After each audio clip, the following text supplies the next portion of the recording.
Republican Party Chairman Jim Walsh here at the state capitol in Olympia for the weekly Chairman's Update. So here in Olympia in the legislature, we're nearly at the end of the current legislative session.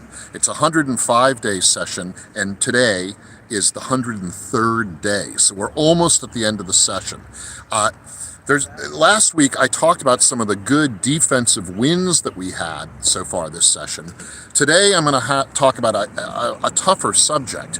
There are things we did not win on this session, and they're still kind of taking their final shape right now in the last few days of the legislative session here. Chief among those are taxes. The majority party, the Democrats and the progressives here in Olympia, have fought hard to get a number, not just one, but a number of state tax increases approved, and it looks like they will end up getting through the process and going to the governor's desk. These tax increases include, even though they've said otherwise, some significant increases to your property taxes, everyone's property taxes in Washington, a creation or really expansion of the state's current capital gains tax. Some people have called that a wealth tax. Really what it is it's just an expansion of the capital gains tax for the state level here.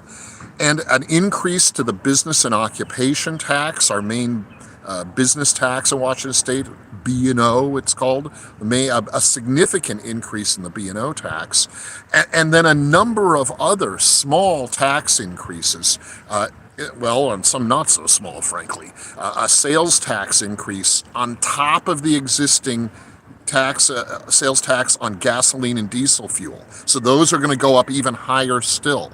And a number of increases in fees. For instance, the fee to get a driver's license or the fee to get a hunting license. All those fees becoming more expensive. They're jacking taxes and fees way up here.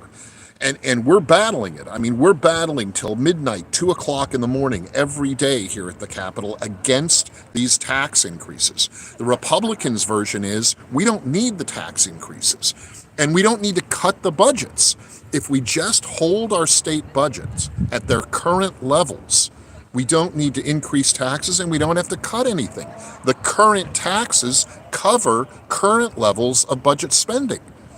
But the progressive left doesn't want to do that. They want to increase spending, so they've got to desperately go around and grab all these tax increases.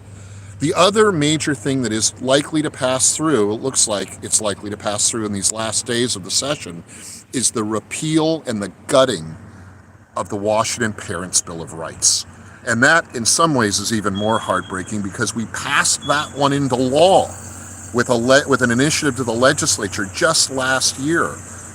And these same progressive left candidates, politicians, legislators, they voted for the Parents' Bill of Rights just a year ago.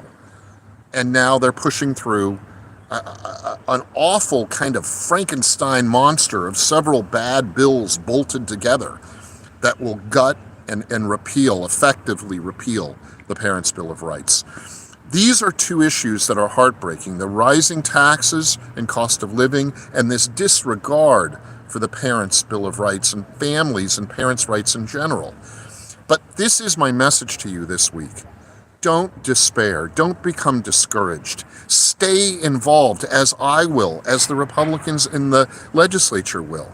We have to keep fighting the good fight to keep the cost of living reasonable and taxes down in Washington State, and keep defending the Parents' Bill of Rights and families and ultimately kids. It's best for kids to defend the parents' rights in our state. And really defend constitutional rights generally, whether it's free speech or your right to keep and bear a firearm. We need to defend our state constitution. As I've said to you before, in many ways, our Washington state constitution is superior even to the federal constitution. This is going to be a battle, and it's going to be a battle that's going to take a while. What I can tell you is, at the Washington State Republican Party, we've righted our ship. We have rebuilt ourselves as a bottom-up grassroots organization that is fighting for constitutional rights and reasonable tax policy, budgets here at the state capitol, and nationally. We're fighting for these things back in D.C. too. We have to stay engaged. There are highs and lows in any big pitched battle. I just want you to know that I've got your back, the rest of the Republicans have your back, and all of the state party, the WGOP's staff and elected leadership, they've got your back. We have to stay fighting for what's good here in Washington. We have to fix what's broken and defend the good. And we will see a day when we turn our spending and our taxes around here. We will come back probably very quickly with a Parents' Bill of Rights Part 2. We won't give up any of these fights for what's right, and I'm asking you not to give up either. Stay engaged. Take a day off if you need one, but stay engaged. Stay talking to your neighbors. Stay talking to your family. If you're a PCO, thank you.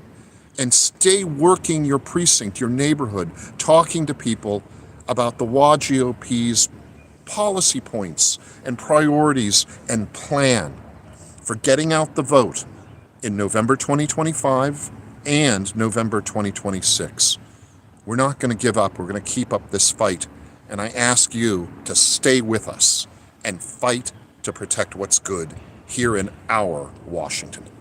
That's it for this week. I'll talk to you again soon. Until then, stay strong and be well.